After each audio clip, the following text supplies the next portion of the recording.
ونستعينه ونستغفره ونؤمن به ونتوكل عليه ونعوذ بالله من شرور أنفسنا ومن سيئات أعمالنا من يهده الله فلا مضل له ومن يضلل فلا هادي له ونشهد أن لا إله إلا الله وحده لا شريك له ونشهد أن محمدًا عبد الله ورسوله أرسله الله تعالى بالهدى ودين الحق ليظهره على الدين كله وكفى بالله شهيدا وصلى الله عليه وسلم تسليما كثيرا كثيرا أما بعد فإن أصدق الحديث كتاب الله وخير الهدي هدي محمد صلى الله عليه وسلم وإن شر الأمور محدثاتها وإن كل محدثة بدعة وكل بدعة ضلالة وكل ضلالة في النار. قال الله عز وجل في كتابه الكريم بعد أن أقول أعوذ بالله من الشيطان الرجيم: ما أفاء الله على رسوله من أهل القرى فلله وللرسول ولذي القربى واليتامى والمساكين وابن السبيل كي لا يكون دولة بين الأغنياء منكم وما آتاكم الرسول فخذوه وما نهاكم عنه فانتهوا واتقوا الله إن الله شديد العقاب. للفقراء المهاجرين الذين أخرجوا من ديارهم وأموالهم يبتغون فضلا من الله ورضوانا وينصرون الله ورسوله أولئك هم الصادقون. والذين تبوأوا الدار والإيمان من قبلهم يحبون من هاجر إليهم ولا يجدون في صدورهم حاجة مما أوتوا ويؤثرون على أنفسهم ولو كان بهم خصاصة ومن يوق شح نفسه فأولئك هم المفلحون. رب اشرح لي صدري ويسر لي أمري واحلل عقدة من لساني يفقه قولي. اللهم ثبتنا عند الموت بلا إله إلا الله. اللهم اجعلنا ممن يؤثرون على أنفسهم ولو كان بهم خصاصة. آمين يا رب العالمين. আজকের খুতবাটি অত্যন্ত প্রয়োজনীয় একটা বিষয় নিয়ে, যা সকলেই জানে এবং সকলেই শুনে থাকে, আর জানি প্রায় সকল মুসলিমই অভিযোগ করে থাকে, আর তা হলো উম্মার মাঝে ঐক্য এবং আমাদের সকলের একতাবদ্ধ হয়ে অবিচ্ছিন্ন একটি ভ্রাতৃত্বের সম্পর্ক গড়ে তোলা। এটা এমন বিষয় যা আপনি প্রতিদিনই লঙ্ঘিত হতে দেখবেন, আর আমরা সকলেই জানি যে উম্মার মাঝে দুর্বলতা এসেছে ঐক্যের অভাব থেকে। যদি আমরা একটা ঐক্যবদ্ধ শক্তি হতাম, এমনকি 4টি পরিবার ঐক্যবদ্ধ হলে, 4টি গোত্র ঐক্যবদ্ধ হলে, 4টি শহর ঐক্যবদ্ধ হলে, 4টি দেশ ঐক্যবদ্ধ হলে সেটা একটা শক্তিতে পরিণত হয়, তাহলে গোটা পৃথিবীর 20% মানুষ সম্পর্কে আপনি কি বলবেন? তো এটা এমন একটা দুর্বলতা যা সম্পর্কে আমরা সকলেই অবগত। একই সাথে যখন আমরা ইসলামের শত্রু এবং এই উম্মার শত্রুদের ক্ষমতা এবং শক্তিমত্তা নিয়ে কথা বলি, যখন আমরা ইসরায়েলের মতো গণহত্যাকারী উন্মাদদের কথা চিন্তা করি, যা বিশ্ববাসীর চোখের সামনে নির্বিচারে গণহত্যা চালিয়ে যাচ্ছে, আর মুসলিমরা দাঁড়িয়ে দাঁড়িয়ে তা দেখছে, আমাদের মাঝে হতাশা আসে নিজেদের দুর্বলতার জন্য। কিন্তু আপনি হতাশ হওয়ার মাধ্যমে আর রাগান্বিত হওয়ার মাধ্যমে এর সমাধান করতে পারবেন না। কেন আমরা পক্ষাঘাতগ্রস্ত হয়ে রয়েছি? এই প্রশ্নটির সবচেয়ে যুক্তিসঙ্গত উত্তর হলো আমরা ঐক্যবদ্ধ নই, আমাদের একক কণ্ঠ নেই, আমরা একক সত্তা হিসাবে কথা বলি না। আর আপনি সেটা অর্জনই বা করবেন কিভাবে? এটা অর্জন করা কি প্রায় অসম্ভব বলে মনে হয়। শত্রুদের উপায় উপকরণগুলোর কথা আপাতত ভুলে যান। যারা উম্মার অনিষ্ট চায় তাদের অর্থনৈতিক, প্রযুক্তিগত, অর্থ সংস্থানগত, সামরিক উপায় উপকরণগুলোর কথা ভুলে যান। সেটা এমনকি বড় কোনো সমস্যাও না। প্রকৃত সমস্যা হলো আভ্যন্তরীণ সমস্যা। প্রকৃত সমস্যা হলো আমাদের নিজেদের ভিতরে যা রয়েছে। আমি উম্মার ঐক্য নিয়ে ভাষা কোনো বক্তব্য দিয়ে ক্ষান্ত হতে চাই না, কারণ আপনারা এরকম হাজার হাজার বক্তব্য শুনেছেন, আমিও শুনেছি। এজন্য আমি আসলেই সমস্যার গোড়া থেকে শুরু করতে চাই। আসুন বিষয়টা নিয়ে ভিন্নভাবে চিন্তা করি। ধরুন আপনি চমৎকার একটা ভূমি দেখতে পেলেন, যেখানে কোনো কিছু জন্মাচ্ছে না, এটাতে কোনো কিছু জন্মাচ্ছে না, আর আপনি বলছেন এখানে কেন কিছু জন্মাচ্ছে না? কি হলো এই ভূমিটার? আপনি তো কোনো বীজ বপন করেননি, আপনি মাটির যত্ন নেননি, আপনি সেচ দেননি, আর এখন অভিযোগ করছেন যে এখানে কিছু জন্মাচ্ছে না কেন? আপনি বীজ বপন করলেন, সেচ প্রদান করলেন, পর্যাপ্ত সূর্যের আলো নিশ্চিত করলেন, এটাও নিশ্চিত করলেন যে নিয়মিত পোকামাকড় এবং আগাছা পরিষ্কার করা হচ্ছে। যদি আপনি তা না করেন তাহলে অভিযোগ করার কোনো অধিকার আপনার নেই। আর যদি আপনি তা করেন, যদি আমি তা করি, সেক্ষেত্রেও আমি গতকাল একটা বীজ বপন করে আজকেই বলতে পারি না যে আমার গাছ কোথায়। কেন আমি কোনো গাছ দেখতে পাচ্ছি না, এরপর তা ভুলেই গেলেন। কেন আমি দুশ্চিন্তা করছি? আমার এত খেয়াল করারই বা দরকার। পরিপক্ক চিন্তা এভাবে কাজ করে না। এভাবে আমরা শক্তি অর্জন করব না। আপনাকে একটা বিষয় তত্ত্বাবধান করতে হবে, উন্নতি সাধন করতে হবে, আবাদ করতে হবে, এরপরে অবশেষে আপনি ফলাফল পাবেন। আমরা এখানে মুসলিম ঐক্য নিয়ে কথা বলছি, এক একটা মুহূর্তের জন্য মুসলিমদের কথা ভুলে যান। এমন মানুষদের কথা চিন্তা করুন যারা আল্লাহ এবং রাসূল সাল্লাল্লাহু আলাইহি ওয়াসাল্লামের ভালোবাসার জন্য ঐক্যবদ্ধ না। এমন মানুষদের কথা চিন্তা করুন যারা অর্থের প্রতি ভালোবাসার কারণে ঐক্যবদ্ধ। মাল্টিবিলিয়ন ডলার কর্পোরেশনগুলোর কথা চিন্তা করুন। ওকে, তাদের রয়েছে ভিন্ন ভিন্ন বিভাগ, ভিন্ন ভিন্ন অবস্থান, ভিন্ন ভিন্ন অফিস। আবার সেই অফিসগুলোর ভিতরেও আভ্যন্তরীণ কোন্দল রয়েছে। সেই মানুষগুলো একে অপরের সাথে একত্র নয়, বরং তারা একে অপরের অনিষ্ট করার চেষ্টায় রত। তো এই কোম্পানিগুলো কি করে? তারা মাল্টিমিলিয়ন ডলার ব্যয় করে টিম বিল্ডিং, কোম্পানির সংহতি রক্ষার অনুশীলন, অফিস পার্টি এবং এই ধরনের সকল কার্যক্রম পরিচালনা করে শুধুমাত্র কর্মচারীরা যাতে একে অপরের সাথে ঐক্যবদ্ধ থাকে, যাতে একে অপরের সাথে অন্তর্গত কোন্দলে না জড়ায় এবং একে অপরের সাথে একত্রতা অনুভব করে। কিন্তু এই পেশাজীবীদেরকে ঐক্যবদ্ধ করার পেছনের কারণটি কি? এই প্রকৌশলীদের, প্রোগ্রামারদের, হিসাবরক্ষকদের, ডিজাইনারদের, সকল মানুষদেরকে যা ঐক্যবদ্ধ করেছে তা হলো আমাদের সকলকে আরো বেশি অর্থ উপার্জন করতে হবে। আর বছর শেষে তারা কি উদযাপন করে? আমাদের বিক্রয় 20% বৃদ্ধি পেয়েছে। এটাই আমাদেরকে ঐক্যবদ্ধ করেছে। এজন্যই আমরা অদম্য একটা শক্তি। তাদের চিন্তায় এই অর্থনৈতিক উদ্দীপনাটাই তাদেরকে ঐক্যবদ্ধ করেছে। এটাই তাদের সম্পূর্ণ প্রেরণাকে তাড়িত করে। তো প্রথম একটা বিষয় আমি আপনাদেরকে বলতে পারি যে এমন মানুষ রয়েছে যারা অন্যথা একে অপরকে ঘৃণা করত, কিন্তু অভিন্ন একটা উদ্দেশ্যে তারা একতাবদ্ধ। আর কখনো কখনো সেই অভিন্ন উদ্দেশ্য তেমন গুরুত্বপূর্ণ নাও হতে পারে। এটা হতে পারে শুধু অর্থ অথবা শুধু খ্যাতি, হতে পারে দুইজন খেলোয়াড় যারা একে অপরকে ঘৃণা করে কিন্তু তারা একই দলে থেকে এক হয়ে চ্যাম্পিয়নশিপের জন্য লড়াই করে। তারা একই দলে ঐক্যবদ্ধ থাকার অভিনয় করছে। সে বল পাস করা থেকে বিরত থাকবে না এজন্য যে অপর ব্যক্তিটিকে সে পছন্দ করছে না, আর যদি সে এটা করে তাহলে তার ক্যারিয়ার শেষ। তারাও দলবদ্ধ থাকার অভিনয় করে। কিন্তু এই সকল অবস্থায়, আমার দেওয়া উদাহরণগুলোতে এই সকল অবস্থায় একটা বিষয় উপস্থিত: আন্তরিকতার অভাব। আমি শুধু তোমার সাথে ঐক্যবদ্ধ কারণ আমাদেরকে এই খেলায় জিততে হবে। আমি শুধু তোমার সাথে ঐক্যবদ্ধ কারণ আমাদেরকে পণ্য বিক্রয় করতে হবে। এর বাইরে তুমি পাহাড় থেকে নিচে পড়ে যাও, আমার কিছু যায় আসে না। এর বাইরে আমি তোমার সাথে এক কক্ষেও থাকতে চাই না। তুমি যে যুক্তি প্রদান করো আমি সেগুলো সহ্যও করতে চাই না। বুঝতে পারছেন? এখানে বস্তুগত একটা উদ্দেশ্য রয়েছে যা মানুষকে ঐক্যবদ্ধ করেছে। এটা না হলে তারা পরোয়াই করতো না। যখন আপনি রাজনীতির কথা চিন্তা করেন, আপনি ডেমোক্রেটিক এবং রিপাবলিকান পার্টি নিয়ে চিন্তা করেন এবং প্রায় গুরুত্বহীন ইন্ডিপেন্ডেন্স পার্টি নিয়ে চিন্তা করেন, কিন্তু এই দলগুলো নিয়ে যখন চিন্তা করেন আপনি মনে করেন যে ডেমোক্রেটরা সকল ঐক্যবদ্ধ, রিপাবলিকানরা সকল ঐক্যবদ্ধ। কিন্তু একই দলের ভিতরের এই লোকগুলো একে অপরকে অপছন্দ করে। তারা বরং একে অপরকে ধ্বংস করতে ভালোবাসবে, যদিও তারা একই দলের অংশ। তাহসাবুহুম জামিআন ওয়া কুলুবুহুম শাত্তা। আল্লাহ বলছেন, তোমরা কি মনে করেছো তাদের হৃদয়গুলো একতাবদ্ধ? তাদের হৃদয়গুলো ছড়ানো ছিটানো। তো প্রশ্ন উঠছে, যখন আল্লাহ আমাদেরকে এক উম্মাহ হওয়ার আহ্বান জানাচ্ছেন, যে আমাদেরকে এক উম্মাহ হতে হবে, সেক্ষেত্রে আমাদেরকে জানতে হবে যে সেই জিনিসটা কি যা আমাদেরকে ঐক্যবদ্ধ করেছে। ঠিক কোন জিনিসটি আমাদেরকে ঐক্যবদ্ধ করেছে? আর আমাদেরকে ঐক্যবদ্ধকারী প্রেরণাটা যদি আসলে সবচেয়ে শক্তিশালী প্রেরণা হয়, তাহলে সেই ঐক্যটি অত্যন্ত মজবুত হবে। কিন্তু ঐক্যবদ্ধকারী প্রেরণাটি যদি ক্ষীণ হয়, তাহলে ঐক্যটিও দুর্বল হবে। ঐক্যটি সেই জিনিসের মতো দুর্বল হবে যা আমাদেরকে একত্রিত করেছে। উদাহরণস্বরূপ, এখন আমরা এই মসজিদে বসে আছি, আর আপনারা অনেকেই কাজ থেকে এসেছেন, অনেকে এসেছেন বাসা থেকে, অনেকে এসেছেন আপনাদের ব্যবসা প্রতিষ্ঠান থেকে। আপনারা সকলেই এসে একত্রে এই মসজিদে বসেছেন। পুরুষেরা আছেন, নারীরা রয়েছেন, শিশুরা রয়েছে, আর আমরা সকলেই যারা এখানে একত্রিত হয়েছি, আমরা ঐক্যবদ্ধ হয়েছি আল্লাহর ইবাদত করার অভিপ্রায় নিয়ে। এজন্যই আমরা ঐক্যবদ্ধ হয়েছি। কিন্তু এই আলোচনার পরে আমরা সকলে পৃথকভাবে ফিরে যাব। তো যদিও এখানে আমরা কয়েকশো মানুষ থাকি, কয়েক হাজারও থাকি, আমরা একত্রিত হয়েছি ঠিকই, কিন্তু আসলে আমরা 1000 স্বতন্ত্র ব্যক্তি। আমরা আসলাম এবং একসাথে একটি কাজ করলাম, তারপর আমরা চলে গেলাম, এটুকু। এটা ঐক্যের বহিঃপ্রকাশ নয়, এটা হলো সম্মিলিত একটা উদ্দেশ্যের বহিঃপ্রকাশ। আমাদের শুধু সম্মিলিত একটা উদ্দেশ্য ছিল। আমাদের সকলের উদ্দেশ্য ছিল জুমার নামাজ আদায় করা, এটুকুই। এটা দ্বারা এটা বোঝায় না যে এই সম্প্রদায়টি ঐক্যবদ্ধ, কোনোভাবেই এটা প্রদর্শন করে না। এখানে আমাদের উদ্দেশ্য হলো ইবাদত করা। কিন্তু আপনি যদি শুধু একটি উদ্দেশ্য দ্বারা ঐক্যবদ্ধ হন, আর এটাই যদি হয় সব, তাহলে যখনই সেই উদ্দেশ্য সমাপ্ত হবে আপনার ঐক্যও শেষ হয়ে যাবে। অন্য আর কিছুর প্রয়োজন হবে না। আমি শুধু চাই যে আমার সন্তানেরা মসজিদে যাক। আমি শুধু চাই যে আমার সন্তান কিছুটা কোরআন শিখুক। আমি শুধু কোনোভাবে ইসলামের সাথে সম্পর্ক অনুভব করতে চাই, এটুকুই। যদি এটাই আপনার উদ্দেশ্য হয় তাহলে এটুকুই পাবেন। যখন সেটা পূরণ হবে আপনার আর কোনো প্রয়োজন থাকবে না, আর কোনো লক্ষ্য থাকবে না।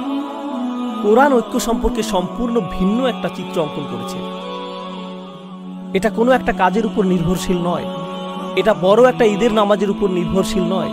আর প্রতি বছর আমি একই সাথে হাসি এবং কাঁদি যখন শুনি মানুষ ঈদ কবে উদযাপিত হবে তা নিয়ে মতবিরোধী লিপ্ত। কারণ একই দিনে আমাদেরকে ঈদ উদযাপনের ব্যাপারে ঐক্যবদ্ধ হওয়া উচিত। আমি এই বিষয়ে বলি, আসলেই কি তাই? যদি আমরা সকলেই একই দিনে ঈদ উদযাপন করি, সেটাই আপনার কাছে ঐক্য বলে মনে হয়? নামাজের সেই 20 মিনিট ঐক্য কি এটুকুই? আপনি এমনকি জানেনও না যে যেই মানুষটির পাশে আপনি ঈদের নামাজ পড়ছেন তার পরিবারের সদস্য হাসপাতালে ভর্তি রয়েছে। আপনি তা জানেন না। আপনি এটাও জানেন না যে এই ব্যক্তিটি ব্যবসায় ক্ষতির শিকার হয়েছে, অথবা এই ব্যক্তিটি তার বাবাকে হারিয়েছেন, অথবা তিনি কাজ হারিয়েছেন, অথবা স্বাস্থ্যগত সংকটের মধ্য দিয়ে যাচ্ছেন। আপনি জানেন না। তো ঐক্য আসলে কি? একটা ছবি যা প্রদর্শন করে যে অনেক মানুষ একসাথে দাঁড়িয়ে রয়েছে, এটাই ঐক্য। আমার যুক্তিতে এটা ঐক্যের কৃত্রিম এবং অর্থহীন মানদণ্ড। আর সেজন্যই যখন আমরা অভিযোগ করি যে আমাদের ঐক্য নেই, আমাদের সেই অভিযোগও অর্থহীন। এটা আমার দেওয়া উদাহরণটির মতোই। আপনি একটা ভূমির সামনে দাঁড়িয়ে আছেন যেখানে কিছু জন্মাচ্ছে না, আর আপনি বলছেন, এই এখানে তো কোনো কিছুই দেখছি না, কেন আমার জন্য কিছু জন্মানো অবস্থায় নেই? ইতিমধ্যেই তো আমার বাগানে প্রবেশ করার কথা। না না না, যদি আপনি বাগানের মালি হতে প্রস্তুত না হন, সেক্ষেত্রে অভিযোগ করার কিছুই নেই। তো আসুন একটু পেছনে ফিরে যাই এবং এই বিষয়টা নিয়ে চিন্তা করি। প্রথমত এবং প্রধানত আমি পুরুষ মানুষদের উদ্দেশ্য করে বলবো, পর্দার আড়ালের বোনেরা একটু ধৈর্য ধরুন, আপনাদের পালা আসবে। যদি আজকে নাও হয়, অন্য আরেকদিন বলবো ইনশাআল্লাহ। কিন্তু আজ আমি শুধু পুরুষদের উদ্দেশ্য করে বলবো। মুসলিম সমাজের অনেক পুরুষ মানুষের সাথে আমার অনেক কথোপকথন হয়েছে, সারা পৃথিবীব্যাপী এবং আমেরিকাতেও। পুরুষ মানুষদের কাছ থেকে অন্যতম একটা অনুভূতির কথা আপনি শুনবেন যে সকলেই আমার কাছ থেকে কিছু চায়। আমার পরিবার আমার কাছে চায়, আমার বাবা মা আমার কাছে চায়, আমার সন্তানেরা আমার কাছে চায়, আমার স্ত্রী আমার কাছে চায়, আমার শ্বশুর বাড়ি আমার কাছে চায়, আমার বস আমার কাছে চায়, আমার সমাজ আমার কাছে চায়। প্রত্যেকেই আমার কাছে কিছু চায়। আর সে যদি একটা ফোন কলও পায়, এমনকি কলটি রিসিভ করার আগে সে ধরে নেয় এটা তার উদ্দেশ্য না যে হ্যালো, আমি তোমার খবর নেওয়ার জন্য ফোন করলাম, তুমি কি ভালো আছো, সবকিছু কি ভালো চলছে, চলো একদিন দেখা করি। এমনকি কেউ যদি কল দিয়ে বলে আসসালামু আলাইকুম, তুমি কেমন আছো, এর মধ্যেই আপনার মাথায় কাজ করে যে সে কি চাইছে, কি ব্যাপারে কল করেছে, কল করার কারণটা কি। কেউই এজন্য আপনার খোঁজ নেয় না যে তারা আপনার ব্যাপারে মনোযোগী। তারা আপনার খোঁজ নেয় কারণ তারা এমন কিছুর প্রতি মনোযোগী যা আপনি তাদেরকে দিতে পারবেন। তো হয়তো আপনি একটা ক্যাশ বাক্স, অথবা আপনি হয়তো একজন সেবক। আপনি শুধু এটুকুই, আপনি আছেন শুধুমাত্র ব্যবহৃত হওয়ার জন্য। আপনি একটা যন্ত্র যাকে ব্যবহার করা হয়, এটুকুই। কেউ আপনাকে নিয়ে চিন্তা করে না, কেউ আসলে আপনার ভিতরের সত্তাটিকে দেখতে পায় না। আর আপনি মসজিদে আসছেন, এখানে শুনতে পান যে মুসলিমরা সবাই ভাই ভাই, আসসালামু আলাইকুম, এরপর আপনারা একে অপরকে আলিঙ্গন করেন, সালাম এবং দোয়া বিনিময় করেন, এতে সমস্যা নেই। কিন্তু যখনই আপনি বলেন ভাই আমি কি আপনার সাথে একটু কথা বলতে পারি, আমি ব্যস্ত, এই মুহূর্তে একটু ব্যস্ত, কারণ কারোরই আপনার জন্য সময় নেই, কারোরই আপনার জন্য সময় নেই।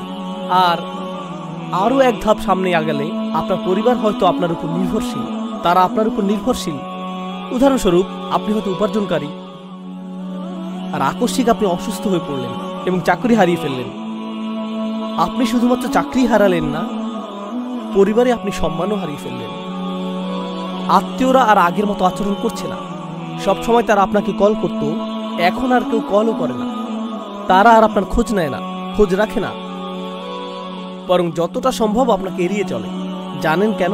কারণ আকস্মিকভাবে আপনি দানকারীর ভূমিকা থেকে গ্রহণকারীর ভূমিকায় নেমে এসেছেন। তাই কিছু চাইতে পারে এমন কারো থেকে মানুষ দূরে থাকতে চায়।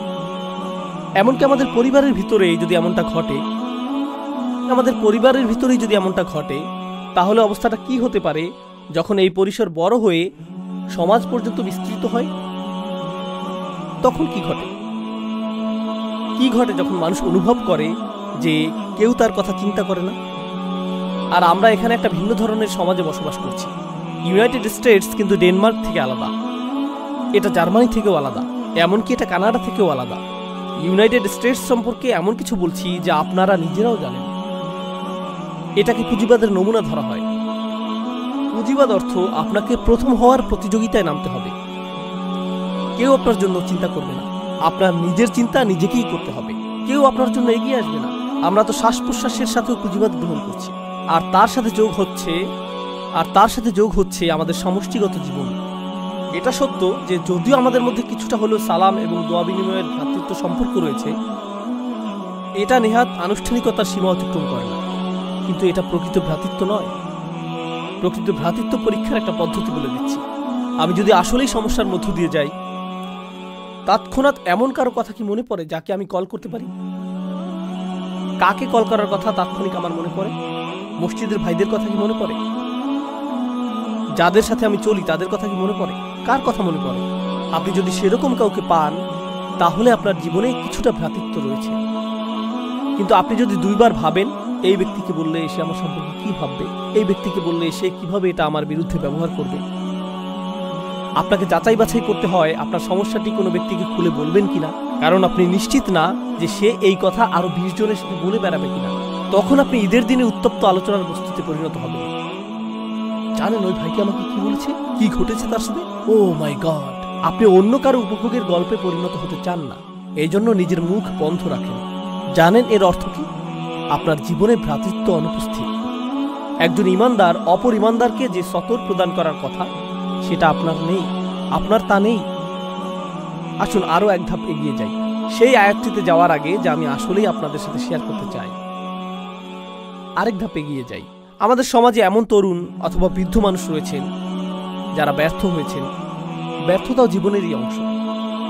আপনি কোনো পরীক্ষায় অকৃতকার্য হলেন, এটা ঘটতেই পারে। চাকুরির পরীক্ষায় ব্যর্থ হলেন, এটা ঘটতেই পারে। আপনি ধর্ম পালনে ব্যর্থ হতে পারেন। কোনো তরুণ হতাশার শিকার হয়ে মদ্যপান শুরু করতে পারে, এটা ঘটতে পারে। কেউ হারাম সম্পর্কে জড়িয়ে পড়তে পারে, এরপর ড্রাগ, মদ্যপান এবং এ জাতীয় আরো অন্ধকার পথ বেছে নিতে পারে, আরো খারাপ পথেও যেতে পারে। সে আরো নিচে চলে যেতে পারে, আরো নিচে চলে যেতে পারে। আপনি যদি আপনার শিশু সন্তানটিকে নিয়ে হাঁটেন আর শিশুটি পড়ে যায়, তখন আপনি কি করেন? আপনি তাকে তুলে নেন, তাকে মুছে দিবেন। যদি সে আঘাত পায়, সেখানে ব্যান্ডেজ লাগিয়ে দিবেন, অ্যান্টিসেপটিক লাগিয়ে দিবেন, তাকে সেরে ওঠার সুযোগ দিবেন যাতে সে সুস্থ হয়ে ওঠে। আমাদের সমাজে কি ঘটে, কি হয় যখন আমাদের পরিসরে কেউ নিচে পড়ে যায়? ও মাই গড, আস্তাগফিরুল্লাহ! এই যুগের তরুণদেরকে দেখো। জানো কি দেখলাম? আব্দুল করিম কি করেছে জানো? লা হাওলা ওয়ালা কুওয়াতা ইল্লা বিল্লাহ। আমি তাকে অমুক জায়গা থেকে বের হতে দেখলাম। ইন্না লিল্লাহি ওয়া ইন্না ইলাইহি রাজিউন। কেউ একজনের তার সাথে কথা বলা উচিত। জানেন বিষয়টা কি? সেই ব্যক্তিটি হয়তো একটি পাপ কাজ করেছে। আমি বলবো যে আপনি তার চেয়েও বড় পাপ কাজ করেছেন। সেটা যদি আল্লাহর বিরুদ্ধে করা অপরাধ হয়ে থাকে, আপনিও তো নিজের মুখ ব্যবহার করে অন্য মানুষের সামনে অপর এক ভাইয়ের মর্যাদা নষ্ট করেছেন। আর আস্তাগফিরুল্লাহ বলছেন যেন আপনি প্রকৃতই তার ভালো চাইছেন। কারণ আপনি যদি প্রকৃতই ভালো চাইতেন, প্রথমত আপনার মুখ বন্ধ থাকতো, আর একমাত্র তখন এটা খুলতো যখন আপনি তার কাছে গিয়ে তাকে জড়িয়ে ধরে বলতেন, যদি কখনো প্রয়োজন হয় আপনার কথা শোনার জন্য আমি সদা প্রস্তুত, আর আমি মারা গেলেও আপনার এই গোপনীয়তা প্রকাশ করব না। সেটাই হতো ভ্রাতৃত্ব সুলভ আচরণ। এখন যা করছেন তা ভ্রাতৃত্ব নয়। আমি আমাদের তরুণদের নিয়ে উদ্বিগ্ন। এটা ভ্রাতৃত্ব না। আমি জানি না এটা কি, তবে কমপক্ষে এটা যে অগোচরে আক্রমণ সেটা তো বলাই যায়। কিন্তু এই বাস্তবতাটি আমি আমার জন্য সৃষ্টি করেছি। তারপর আমরা এই কথা বলার দৃষ্টতা দেখাই যে উম্মাহ কেন ঐক্যবদ্ধ নয়? কোটি কোটি মানুষ রয়েছে। আরে ভাই, আপনি কি আমাদের 1 ডজন মানুষকে ঐক্যবদ্ধ দেখাতে পারবেন? 2 ডজনকে দেখাতে পারবেন? কোটি কোটি মানুষের একতা নিয়ে কথা বলার আগে কয়েকশো ঐক্যবদ্ধ মুসলিম দেখাতে পারবেন? তো আসলে এখন আমরা দেখি সাহাবীগণ কেমন ছিলেন এবং কোরআন কেন তাদেরকে এত প্রশংসা করেছে। এটি হলো কোরআনের সবচেয়ে চমৎকার স্থানগুলোর একটি। খুবই সংক্ষেপে আমি আপনাদেরকে ঘটনাগুলো বলব। খাইবারে রাসূল সাল্লাল্লাহু আলাইহি সাল্লামকে উল্লেখযোগ্য একটা বিজয় প্রদান করা হয়েছিল। খাইবারের আগে মুসলিমরা মূলত ছিল দেউলিয়া, তাদের কোনো অর্থ সম্পদ ছিল না। খাইবারের পরে আকস্মিকভাবে তারা কোটিপতি হয়ে গেলেন। কোটি কোটি টাকা আসতে লাগলো। এখনকার সময়ের অর্থের মাপকাঠিতে হিসেব করলে কোটি কোটি টাকার আবাসন, কৃষিভূমি, পুনরাবর্তিত মুনাফা, এই সব কিছু আকস্মিকভাবে মদিনায় চলে আসলো। আর এটা ঘটার ঠিক আগেও মুসলিমরা কোনো রকমে টিকে ছিল। হাদিসে এমন বর্ণনা এসেছে যে রাসূল সাল্লাল্লাহু আলাইহি সাল্লামের কন্যা 2-3 দিন যাবৎ অনাহারে থাকা সত্ত্বেও তার নিজের কন্যাকে ফিরিয়ে দিতে হয়েছিল, কারণ তার কাছেও খাবারের কিছু ছিল না, আর তিনি তার পেটে পাথর বেঁধে রাখতেন ক্ষুধার যন্ত্রণা লাঘবের জন্য। এরকমই ছিল মুসলিমদের অবস্থা। তিনি ছিলেন মদিনার রাষ্ট্রনায়ক আর অনাহারে দিন কাটত। আর তারপর খাইবারের পরে আকস্মিকভাবে কোটি কোটি টাকা আসতে শুরু করল। এখন এই বিষয়টি নিয়ে এক মুহূর্ত চিন্তা করুন। মুহাজিরগণ মক্কা থেকে এসেছিলেন, তাই না? তারা সবকিছু পিছনে ফেলে এসেছিলেন। কিন্তু মদিনার মানুষেরা প্রথম থেকেই দরিদ্র। তারা ধনী ছিলেন না। তাদের 3টা শয়নকক্ষ বিশিষ্ট ঘর ছিল না, 2টা শয়নকক্ষ বিশিষ্ট ঘরও ছিল না, তাদের এমনকি শয়নকক্ষও ছিল না। কিন্তু এখন এই মানুষগুলো সব আসলো আর তাদেরও কোথাও থাকতে হবে। তখন আনসারগণ কি করলেন? মদিনার আনসারগণ যা করলেন তারা মুহাজিরদেরকে তাদের বাড়িতেই থাকতে দিলেন। তাদের নিজেদেরই তো যথেষ্ট খাবার ছিল না, এখন আরো কিছু ক্ষুধার্ত মুখ তাদের সাথে যুক্ত হলো। বুঝতে পারছেন তো? এই মানুষগুলোর আগমন প্রচুর অর্থনৈতিক চাপ তৈরি করলো। এর উপরে এই অর্থনৈতিক চাপই একমাত্র বিষয় ছিল না। রাসূল সাল্লাল্লাহু আলাইহি ওয়াসাল্লামের মদিনায় আগমনের 6 মাস পরেই তারা যুদ্ধের প্রস্তুতি শুরু করলেন। বদরের যুদ্ধ শুরু হবার উপক্রম হলো। আর আপনি যখন যুদ্ধের প্রস্তুতি গ্রহণ করেন, আপনাকে এটা জেনে রাখতে হবে যে যুদ্ধ ব্যয়বহুল। যুদ্ধের জন্য কে খরচ করবে? মুহাজিরদের কাছে তো কোনো অর্থ নেই, কারণ তারা সকল অর্থ পেছনে ফেলে এসেছেন। এখন এই সকল ব্যয় বহন কে করবে? আনসাররা। একে তো আনসাররা মুহাজিরদের ব্যয় বহন করছে, তার উপর এখন তারা আল্লাহর পথে যুদ্ধ করার জন্য বেশিরভাগ অর্থের যোগান দিচ্ছেন। তাদের অবস্থার প্রেক্ষিতে যে মুহূর্তেই তারা ইসলাম গ্রহণ করলেন, তাদের ব্যক্তিগত জীবন বলে আর কিছু রইল না। নিজেদের সেই ক্ষুদ্র ছোট পরিসরটাকেও তাদের অন্য কারোর সাথে ভাগ করে নিতে হলো। তারা নিজেদের খাবারটুকু একা খেতে পারলেন না। এখনকার সময়ে বলা হয়ে থাকে যে দেয়াল নির্মাণের মাধ্যমে অভিবাসী সমস্যার সমাধান করা হবে। তারা কিন্তু সেখানে বসবাস করছেন। বইয়ের পাতা এটা পড়া সহজ যে আনসারগণ মুহাজিরদের সহায়তা করেছিলেন।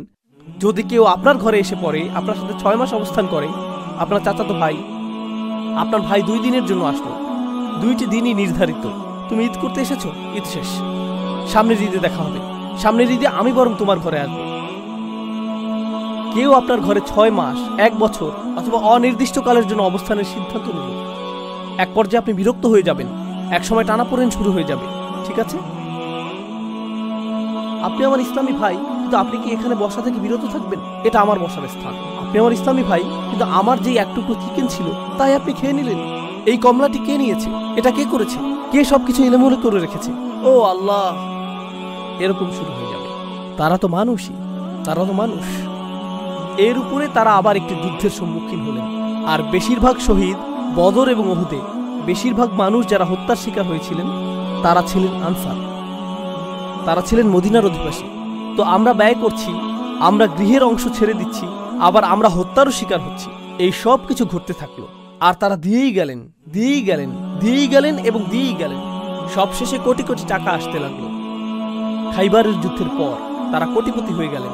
আমি যদি আনসারি হতাম, আমি তা না, আমি এখানে আমার কল্পনাকে ব্যবহার করছি, যদি আমি আনসারদের একজন হতাম, আমি বলতাম কুছ তো বাপাস মিলে, কিছুটা হলেও তো ফেরত পাবো। আমি ঘোষণার জন্য অপেক্ষা করছি, কারণ আমি অর্থ ব্যয় করেছি, নিজের বাসস্থানের অংশ দান করেছি, কিছুটা তো ফেরত পাবো, যেহেতু গনিমতের এই সম্পদ আমরা লাভ করেছি। এখন আয়াতটি লক্ষ্য করুন, মা আফা আল্লাহু আলা রাসূলিহি, আল্লাহ যাই তার রাসূলের মাধ্যমে অর্জন করার সামর্থ্য প্রদান করেছেন, মিন আহলিল কুরা, অর্থাৎ সেই শহরগুলো থেকে, যার অর্থ খাইবার, ফালিল্লাহ, তা আল্লাহর মালিকানাধীন। প্রথমত একটা অংশ হচ্ছে আল্লাহর উদ্দেশ্যে। এটা দিয়ে কি বোঝায় তা এখন বলবো না, অন্য এক সময় বলবো। ওকে, ঠিক আছে, আল্লাহর জন্য, আমি বুঝতে পেরেছি। এরপর অলির রসুল, পরের অংশটি যাচ্ছে রসুল সাল্লাল্লাহু আলাইহি ওয়াসাল্লামের উদ্দেশ্যে, রসুল এবং তার পরিবার। ওকে, ঠিক আছে, এটা বেশ ভালো। ওয়াজিল কুরবা, নিকট আত্মীয়দের জন্য। ওয়াল ইয়াতামা, ইয়াতিমদের জন্য। আমি একজন আনসারি হয়ে তাকিয়ে আছি, ঠিক আছে, এতিমরা পাবে, আমি হয়তো এর পরে পাবো। ওয়াল মাসাকিন, গরিব মানুষেরা। ওকে, ঠিক আছে, গরিব মানুষদের পালা শেষ। এখন কি আমার প্রসঙ্গ আসবে? ওয়াবনিস সাবিল, যে মানুষেরা ভ্রমণরত, তাদের সাহায্য প্রয়োজন, কিছু অর্থ তাদের কাছেও যাবে। ঠিক আছে, তারপর এই আয়াতটির শেষে আল্লাহ বলছেন, মা আতাকুমুর রাসূলু ফাখুযুহু, আল্লাহ রাসূল তোমাদের জন্য যা নীতি নির্ধারণ করেন তা গ্রহণ করো। ওমা নাহাকুম আনহু ফান্তাহু, আর তিনি যা নিষেধ করেন তা থেকে বিরত থাকো। ঠিক আছে, এখন পরবর্তী আয়াত, পরবর্তী গ্রহীতার কথা আসছে। লিল ফুকারা ইল মুহাজিরিন আল্লাযীনা উখরিজু মিন দিয়ারিহিম ওয়া আমওয়ালিহিম ইয়াবতাগুনা ফাদলাম মিনাল্লাহি ওয়া রিদওয়ানা, কপরদকহীন মুহাজিরগণ, যাদেরকে তাদের গৃহ এবং সম্পত্তি থেকে উৎখাত করা হয়েছে, যারা আল্লাহর অনুগ্রহের অন্বেষণ করে, যারা আল্লাহর অনুগ্রহের অন্বেষণ করে এবং তার সন্তুষ্টি কামনা করে, তারাই পরবর্তী গ্রহীতা। এখানে তো অনেকগুলো গ্রহীতা, সকল অর্থ বিভক্ত হয়ে যাচ্ছে, কিন্তু কার কথা এখনো উল্লেখ করা হয়নি? আনসারদের কথা উল্লেখ করা হয়নি। আর আনসারগণই সবচেয়ে বেশি অর্থ ব্যয় করেছিলেন, কিন্তু তাদের কথা এখনো আসেনি। সব শেষে আল্লাহ তাদের প্রসঙ্গ উল্লেখ করে বলছেন, ওয়াল্লাযীনা তাবাওয়াদ দার ওয়াল ঈমান। শুধু লক্ষ্য করুন কিভাবে আল্লাহ তাদের সম্পর্কে বলছেন। আমি এই সব কিছু বলছি শুধু এটা দেখানোর জন্য যে কি চমৎকারভাবে আল্লাহ তাদের সম্পর্কে বলছেন। সেই মানুষেরা, তাদের ঘর এবং তারা পর্যাপ্ত স্থানের ব্যবস্থা করেছে। ঠিক যেভাবে আপনি আপনার ঘর উন্মুক্ত করেন, তারাও তাদের ঈমানকে উন্মুক্ত করেছিলেন। এখানে আল্লাহ আমাদেরকে একটা বার্তা দিচ্ছেন, আমার মুসলিম ভাইয়ের জন্য কতটুকু স্থান আমি আমার মনে তৈরি করেছি, এটা আমার ঈমানের অংশ। শুধুমাত্র নামাজের মধ্যে ঈমান সীমাবদ্ধ না, আমার মুসলিম ভাইয়ের জন্য যখন আমি হৃদয় উন্মুক্ত করি তাতেও ঈমান রয়েছে। আর আল্লাহ বলছেন এই মানুষগুলো উন্মুক্ত হৃদয়ের অধিকারী। আনসারদের প্রসঙ্গ অনেক পরে এসেছে, কিন্তু আনসারগণ কখনোই সেরকম বোধ করেননি, তারা সেটা অনুভব করেননি। তাদের ঈমানের মতো তাদের হৃদয়গুলো উন্মুক্ত ছিল। তারা তাদের ঘর এবং ঈমান উভয়টি উন্মুক্ত করে দেন। মিন ক্বাবলিহিম, তাদের আগমনের পূর্বে, ইউহিব্বুনা মান হাজারা ইলাইহিম। কথাগুলো তেলাওয়াত করা খুবই সহজ, কিন্তু অনুধাবন করা খুবই কঠিন। তিনি বলছেন তারা ভালোবাসেন তাদেরকে যারা তাদের কাছে আশ্রয় গ্রহণ করেছেন। ইয়া আল্লাহ, এটা যদি আপনার এবং আমার বিষয়ে বলা হতো, কথাটা এরকম হতো, তারা কোনো রকমের সহ্য করছে তাদেরকে যারা তাদের কাছে আশ্রয় গ্রহণ করেছে।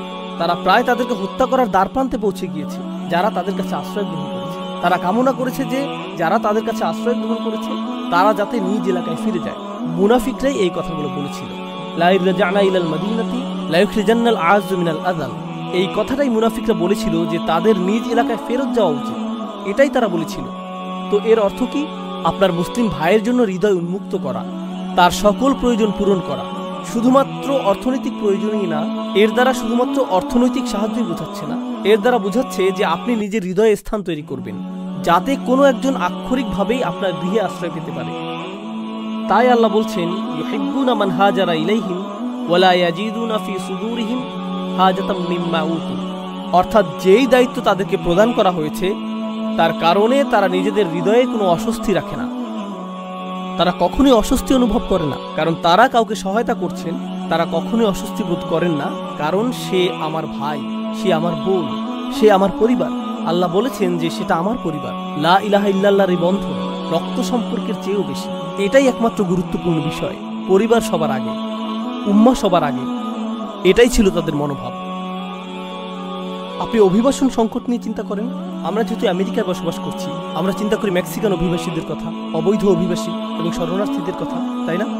মুসলিম বিশ্বে যান, পাকিস্তানে যান, সেখানে আফগানি অভিবাসীরা রয়েছেন। মালয়েশিয়াতে যান, সেখানে ভারতীয় অভিবাসীরা রয়েছেন, ভারতীয় মুসলিম। বিভিন্ন মুসলিম দেশে যান, সেখানে অন্য দেশের মুসলিম অভিবাসী রয়েছেন। তুরস্কে যান, সেখানে সিরিয়ান অভিবাসী রয়েছেন। আর তারা উভয়ই মুসলিম, তারা উভয়ই মুসলিম। সেখানে বক্তব্যটি কি? মুসলিমদের মনোভাব সেই মুসলিমদের প্রতি যারা তাদের কাছে স্থানান্তরিত হয়েছে, সেই মনোভাবটা কেমন?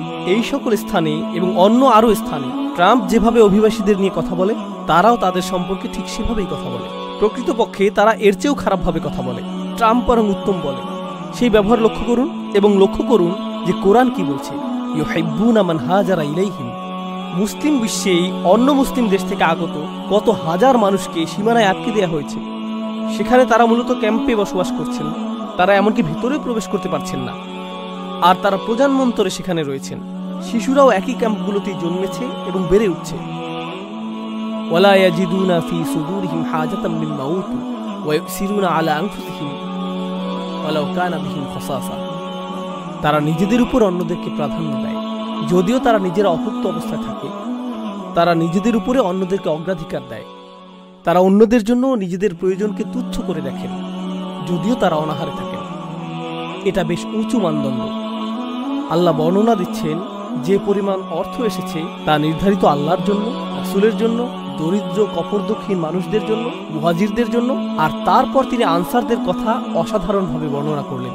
এত দীর্ঘ আয়াত উৎসর্গীকৃত হয়েছে শুধুমাত্র আনসারদের জন্য আর তাদের কৃতকর্মের জন্য। আর তিনি শেষ করেছেন এই বলে যে ওমা ইউকা শুহা নাফসিহি ফাউলাইকা হুমুল মুফলিহুন। যে নিজেকে লোভ ও স্বার্থপরতা থেকে রক্ষা করতে পারবে সেই সফল। আমার সুরক্ষা প্রয়োজন আমার নিজের একটা অংশ থেকে। আমার নিজের ভিতরে রয়েছে লোভ এবং স্বার্থপরতা, আমাদের সকলের মধ্যে এটা রয়েছে। আল্লাহ বলেছেন আমাদের ভিতরে সুখ রয়েছে আর আমাদের সুরক্ষা প্রয়োজন শুধুমাত্র শয়তানের কাছ থেকেই না, আমার সুরক্ষা প্রয়োজন আমার নিজের সুখ থেকেও। যে সকল মানুষ তাদের ভিতরের এই দুর্বলতা থেকে মুক্ত হতে পারবে তারাই সাফল্য অর্জন করবে। ফাউলাইকা হুমুল মুফলিহুন। আমি চাই যে আমি নিজে এবং আপনারা আমাদের নিজস্ব পরিসরে পুনরায় চিন্তা করা শুরু করি যে ঐক্য অর্থ আসলে কি। কারণ কোরআনে বর্ণিত ঐক্য হলো নিজের ভেতরে অনুভূত ঐক্য। এটা সেরকম ঐক্য না যা শুধু বাহ্যিকভাবে দেখতে ঐক্যের মতো। এটা ঐক্য না যে আমরা একই রকম কথা বলি অথবা আমরা একই রকম পোশাক পরি। অথবা আমরা একই মাযহাব অনুসরণ করি তাই আমরা ঐক্যবদ্ধ, আমাদের দাড়ির দৈর্ঘ্য সমান তাই আমরা ঐক্যবদ্ধ, অথবা আমাদের কাপড় সমান মাপে টাকনুর উপর থাকে তাই আমরা ঐক্যবদ্ধ, আমরা একই বক্তার আলোচনা শুনি তাই আমরা ঐক্যবদ্ধ। এগুলো সবই অযৌক্তিক, এগুলো সবই অর্থহীন। প্রকৃত ঐক্য হলো যখনই আপনি কোনো মুসলিম ভাইকে দেখেন, যেই মুহূর্তে তিনি আপনাকে সালাম দেন, অন্য সকল প্রতিবন্ধকতা অদৃশ্য হয়ে যায়। ওয়ালা তাকুলু লিমান আলকা ইলাইকুমুস সালামা লাস্তা মুমিনান, এটুকুই যথেষ্ট। তারা আপনার ভাই, আপনি তাদের জন্য সদা প্রস্তুত, তারা আপনার জন্য সদা প্রস্তুত। আমরা ঐক্যের প্রকৃত অর্থ জানবো না যদি আমরা এটা নির্মাণ না করি, যদি আমরা এটাকে লালন না করি। আর আপনি এবং আমি এটাকে লালন করতে পারবো যদি আমাদের নিজেদের ব্যক্তিগত পরিসর থেকে ঐক্যের চর্চা সৃষ্টি করা শুরু করি এবং মানুষের সাথে সম্পর্ক তৈরি শুরু করি। এই বিষয়ে আমি সর্বশেষ একটি কথা বলবো, ইতিমধ্যেই বক্তব্য দীর্ঘায়িত হয়ে গিয়েছে। সর্বশেষ যে কথাটি বলবো তা হলো, আমি 18-19 বছর বয়স থেকেই মুসলিমদের মাঝে কাজ করছি। খুতবা, দার্স এবং সক্রিয় কার্যক্রমগুলোতে যুক্ত ছিলাম। এটা প্রায় 25-26 বছর আগের কথা। আমি এই কার্যক্রমে দীর্ঘ সময় ধরে সংযুক্ত। আমি অনেক হালাকায় যোগ দিয়েছি, অনেক ইমামের সাথে ঘুরে বেরিয়েছি এবং যারা ইসলামী সম্মেলনের আয়োজন করে এই মানুষদের পরিসরে যুক্ত ছিলাম। আর এই পরিসরে আপনি বন্ধুত্ব তৈরি করেন, তাদের সাথে আপনি কথা বলেন ইসলাম নিয়ে, আপনি কথা বলেন উম্মার সমস্যা নিয়ে, আপনি অমুক আয়াত নিয়ে কথা বলেন, আপনি অমুক হাদিস নিয়ে কথা বলেন, আপনি ইতিহাস নিয়ে কথা বলেন। জানেন, এই 25 বছর যাবৎ আমার পরিসরের মধ্যে একটা জিনিস রয়েছে যা নিয়ে কেউ কথা বলেনি, আর আমিও এটা নিয়ে কারোর সাথে কথা বলিনি। আর তা হলো তাদের ব্যক্তিগত জীবনে তারা কি কি সমস্যার মধ্য দিয়ে যাচ্ছেন। আমার পরিসরের মধ্যে এমন মানুষ ছিলেন যারা সকল ধরনের সমস্যার সাথে লড়াই করে যাচ্ছিলেন। বিষণ্ণতা, দুশ্চিন্তা, এমনকি কখনো কখনো আত্মহত্যার চিন্তা, বিবাহ বিচ্ছেদের কষ্ট, সন্তান লালন পালন, ভিসা বাতিল হওয়া, সব ধরনের সমস্যা ঘটে যাচ্ছে, আপনার জানার বাইরে থেকে যাচ্ছে।